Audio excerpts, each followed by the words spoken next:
সালে দুর্গাপূজাকে ঘিরে ধীরে ধীরে কাউন্টডাউনের পালা শুরু হয়ে গিয়েছে। দিকে দিকে প্যান্ডেল বাঁধার চেনা ছবি, তারপর ঠাকুর আসা, ততদিনে কাশের বনে দোলা লেগে যাবে। শিউলি কুড়োনো সকালে উঠে বাঙালি অপেক্ষা করবে মহালয়া স্তোত্র পাঠ শোনার। পঞ্জিকা মতে 2024 সালে মা দুর্গার আগমন এবং গমন কিসে হতে চলেছে, তার ফল কি হবে।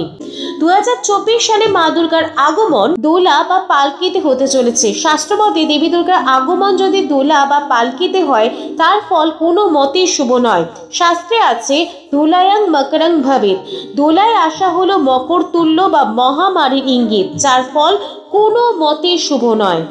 আর চলতি বছর মা দুর্গার গমন হবে ঘটক বা ঘোড়াতে, যার ফল হচ্ছে ছত্রভঙ্গ স্থূরাঙ্গামী, অর্থাৎ ছত্রভঙ্গ, খরা, ত্রাসের পরিস্থিতি, যার ফল কোনো মতেই শুভ হতে পারে না। তাই 2024 সালে মায়ের আগমন এবং গমন